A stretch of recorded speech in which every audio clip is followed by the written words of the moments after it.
कपड़े धोने वाली बहू। शादी के पहले से ही विभा को कपड़े धोने का बड़ा शौक था।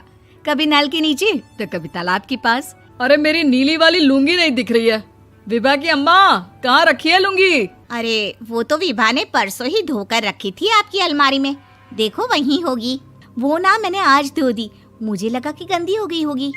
अरे कैसे गंदी हो गई थी? उसे तो मैंने पहना भी नहीं। हे भगवान, इस लड़की के कपड़े धोने की आदत से परेशान हो गया हूँ मैं। जितना तो घर में राशन नहीं आता, उससे कहीं ज्यादा डिटर्जेंट पाउडर का खर्चा है। इसकी शादी करवा दो, शादी जाए अपने घर में ही करे काम, फिर चाहे घर के कपड़े धोने हो या पूरे गांव के। हाँ ठीक बोल रही हो, देखता हूँ मैं कोई लड़का। वो दिन भी आ जाता है जब विभा को देखने लड़के वाले आ जाते हैं। लड़की मुझे अच्छी लगी। होने वाली सास कहती है, बेटी अगर कुछ पूछना है तो पूछ लो। वैसे तो हमारी लड़की बहुत ही शर्मीली है, जो बोल दो वो मान लेती है, इसे क्या पूछना होगा। अरे कैसी बात कर रही हो माँ, मुझे इन लोगों के घर रहना है, सवाल तो कई है। हाँ हाँ बेटा, पूछ लो ना, क्या पूछना है। आप लोगों के घर कपड़े कौन धोता है? सास का मुंह बन जाता है।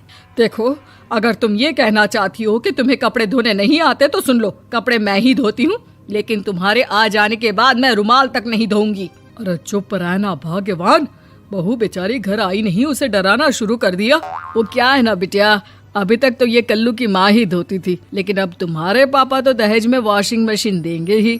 तभी विभा की माँ बोल पड़ती है, सवाल भी पूछा तो क्या। वैसे भाई साहब, मशीन की तो फिर भी कपड़े धोने की कैपेसिटी होती है। मतलब जो बिटिया दे रहे हैं ना विभा, इसे कपड़े धोने का बहुत शौक है। ये आप लोगों के क्या, आस पड़ोस गांव मोहल्ले सबके कपड़े धो दे और उफ तक ना करे। बाहर देखा नहीं आपने कितने कपड़े सूख रहे हैं? सब हमारी बिटिया ने ही तो धोए हैं। बस भी करो ना माँ, शर्म आ रही इतनी तारीफ सुनकर। और तो और एक दाग निकाल कर दिखाओ तो मान जाऊं। हाँ अच्छा, माफ करना बेटा, मैंने गलत समझा। हमें तो रिश्ता बहुत पसंद है। और ऐसे जुड़ जाता है रिश्ता कपड़े धोने का शौक रखने वाली विभा का। उसकी शादी हो जाती है कोयला फैक्ट्री में काम करने वाले कल्लू के साथ। शादी के बाद अचानक विभा चिल्लाती हुई सास के पास आती है। सासू माँ, अरे सासू माँ कहाँ है आप? ये तो धोखा है, धोखा दिया आप लोगों ने मुझे। इसे ससुर के चक्कर के बारे में पता चल गया। अरे तो उसमें तुझे क्यों धोखा मिला है? अरे नल में पानी नहीं आता, कपड़े कैसे कब धुलेंगे? अच्छा, तू पानी नहीं आ रहा उसकी बात कर रही है। तो आपने क्या सोचा? कुछ नहीं। अच्छा, तेरी माँ ने कहा था कि कपड़े धोने का शौक है तुझे, याद आया मुझे। शौक बोलकर कपड़े धोने वाले मेरे जुनून को कम ना आके सासू माँ, कपड़ा धोना मेरा गुरूर है। तभी पति भी वहाँ आ जाता है। अभी मैंने इसे सनी देओल की फिल्म दिखाई है, उसी के डायलॉग मार रही है माँ। अच्छा सुन, साफ बता रही हूँ, पानी सुबह 4 से 6 और शाम को 10 से 12 आता है, समझी? विभा टाइमिंग सुनकर हैरान हो जाती है। ये क्या भूतों का मोहल्ला है? सुबह 4 बजे उठकर कौन कपड़े धोता है? 4 बजे टंकी में पानी जाता है, फिर सारा दिन धोना ना, किसने मना किया? अरे कैसी बात कर रही हैं? 200 लीटर की टंकी में कितने कपड़े धो लूंगी मैं? सुबह ही उठ जाऊंगी मैं। अब क्या था, विभा सुबह 4 से लेकर रात के 12 बजे तक कपड़े ही धोती रहती। एक रोज सास पड़ोस से निकलकर कहीं जा रही होती है कि साथ वाली कहती है, हाँ कल्लू की माँ, जरा ये बताओ कि 2 साड़ी है, 2 ब्लाउज और एक पेटीकोट और एक नाड़े वाला लंबा कच्छा। हाँ तो?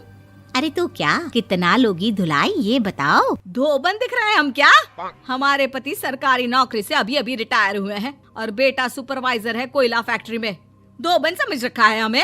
हाय रे कल्लू की अम्मा, माफ कर दो, वो तो मोहल्ले में यही सब बता रहे थे कि तुमने बहू को कपड़ा धुलवाने के काम में लगा दिया है। सास को पड़ोसन की बात सुनकर गुस्सा आ जाता है। वो घर पहुंचती है जहां घर के बाहर ही इतने सारे कपड़े सूख रहे होते हैं जितने कि किसी धोबन के घर पर। अरे ओ कल्लू की दुल्हन, बाहर निकल।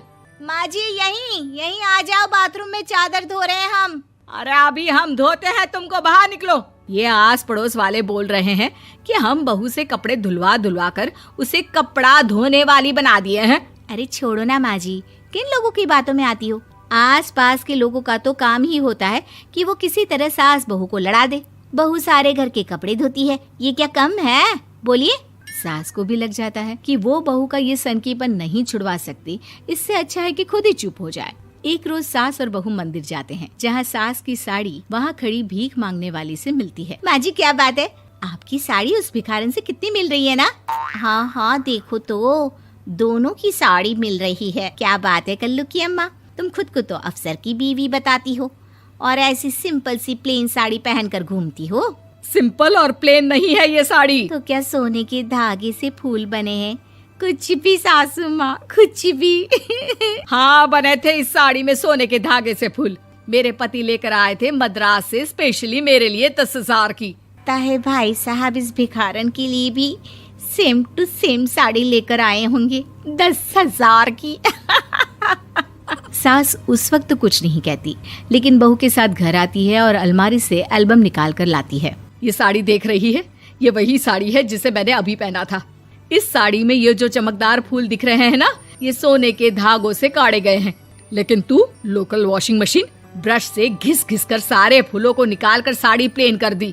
मुझे माफ कर दीजिए सासू माँ। और तो और, जब मैंने तुझे तेरी गलती के लिए कुछ नहीं कहा, लेकिन तूने तो सबके सामने मेरा मजाक ही बना दिया। क्यों? बहू को समझ में आ जाता है कि अब से उसका कपड़े धोना बंद।